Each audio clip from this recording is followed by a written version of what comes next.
Recording in progress. Hey, Coach. So, the Phoenix Mercury have had a rough start in the first quarter. I'm just curious to know, how do you look to continue to build on that, to build on it going forward? Yeah, it's a really good question. I don't know why we've struggled in the first quarter. We struggled in the first quarter tonight, and to be honest, we probably struggled the whole night up until about the last 5 minutes of the game. We looked rusty. We didn't play our brand of basketball. It was extremely disappointing. We haven't had many of these, but we had one tonight, and I think you got to give Atlanta credit after a back-to-back and the way they came out and competed. Just a credit to them. Coach, there was obvious frustration, the technical on Dewana and then E.T. Just curious for you, as the head coach, when tensions are high like that in the heat of the moment, how do you sort of fan the flame and try to sort of let cooler heads prevail and let everybody get back on the same page emotionally? I think it's a competitive sport. I don't mind technicals, to be quite honest. I think it shows that we care, and sometimes, it helps your team. I think, we're searching all night, and the text didn't help us. We didn't get stops that we needed. It was a tough 40 minutes. It was tough to coach, tough to play, probably tough to watch. You mentioned before the game that sometimes, or that you expected Brittney to come and bring a really quality game, which she did. Yeah. But sometimes the juice from these games these reunion games or whatever, can go the other way. Do you think in some ways that maybe it energized them in a back-to-back situation? Yeah, you never know in these situations. I think that was an emotional, awesome tribute to one of the greatest players ever. And you never know. That's why you tip it up. That's why you play the game. They came out ready, and we didn't. How much of tonight's loss do you think has to do with just, other than Monique, you guys have played depleted a lot this year, and just how much of it was just kind of getting the core back and them still kind of adjusting to playing with each other? Yeah, really good question. I'd like to say it was that. It felt that way, but we've had people in and out of the lineup all year. We probably had more people in the lineup that had been out an extended period of time. Obviously, and I know you guys have watched us, but that wasn't us tonight. That's not how we've played up until this point. So that's probably the most disappointing thing. But we were completely out of rhythm. I thought in the first half we competed defensively, but offensively we really struggled. And then I noticed that AT was just kind of getting on other players. Just can you kind of speak on what player leadership does for a team? Yeah, I think you want players to care. I think you want players to lead. AT wants us to succeed just like everyone else. She's just willing to step up and talk and challenge our group. And, we didn't have it tonight. Alicia's having a career year for Atlanta. Say it again, I'm sorry. Alicia's having a career year for Atlanta. Just what makes her such a tough guard, I guess, tonight in particular? Well, I think, the way that she shoots it, you have to get to her. She's averaging 6 or 7 threes a game. That was one of the things that we wanted to take away.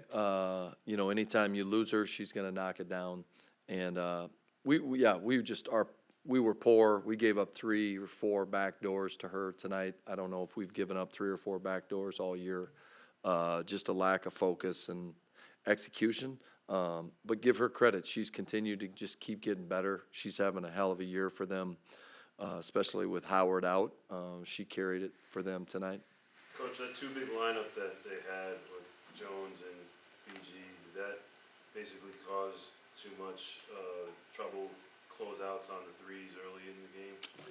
Yeah, obviously BG got going a little bit early. I just thought overall I thought our post defense was actually okay. I thought we were poor in our pick and roll. There was probably more rejects in the pick and roll breakdown straight line drives and then the back doors. I mean, we probably gave up, 15 to 25 points just off poor non-post defense that we haven't done, and that was what was disappointing. We talked about it before the game. That double post, it presented a different challenge, but yeah, I think it was more some other things that really broke down for us. What's your attribute to the offensive struggles tonight for your team? I'm not sure. It was, great question. It felt like it, being out there, standing there, I don't know if it was not having Mo out there to get us into our stuff. I thought the second half we did a little bit better job of executing our stuff, but there was a lot of standing around and holding it, and we haven't really done much of that. So that was disappointing. We'll take a look at it and we'll be better. Coach, how do you look to continue to take accountability, especially with the long 5-game road trip in the East Coast coming up? And how do you continue to stay patient and consistent as well? Yeah, I think this group has done a good job of being consistent all year. Tonight wasn't our night. We weren't very good. This is going to be a challenging road trip, and we've talked about this group needing some adversity and challenges. Obviously, before you go out on a road trip like that, you would love to get a win at home, but that's not how it worked. And so we have to respond, and we have to be better on the road. Looking at the offense in the second half, you say you wanted more movement. I felt like there was more intention there. How did you feel the execution? Not even just like made and missed shots, but just to get to what you wanted to get to. Yeah, I think, what we talked about, we were rusty and a little stagnant to start. The second half, we had a little bit more focus on our just execution. We want to allow them to play with some freedom, but we didn't do a great job with our spacing or moving it in the first half, and there was a lot of holding. And, to be quite honest, at halftime, to be only down 5 for as poor as we were, I felt pretty good about it. We haven't had a full game where we've struggled the way we did tonight. But I think some of it was us, and like I keep saying, you got to give Atlanta credit. Coach, Is there, oh, go ahead. Good. sorry, is there a reason why Kiana Williams wasn't part of the rotations tonight?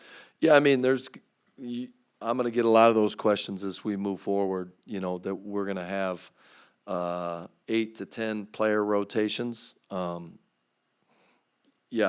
think I just went in a different direction tonight.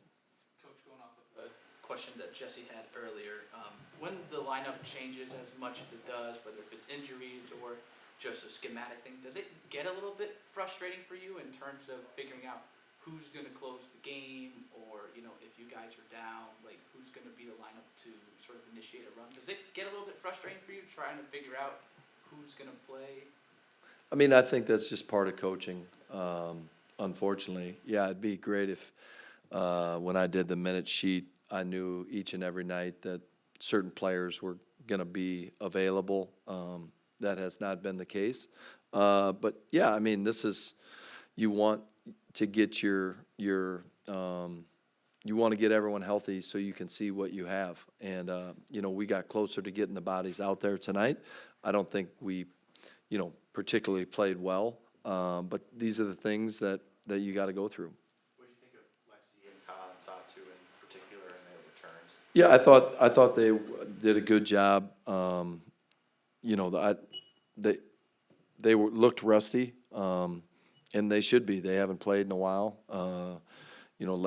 Lex's minutes were pretty low, which we anticipated. She even called for a sub at one point. And I know Satu and Kai are going to be better moving forward. We're gonna wrap there. All right, Thanks, thank Coach. you. Thanks.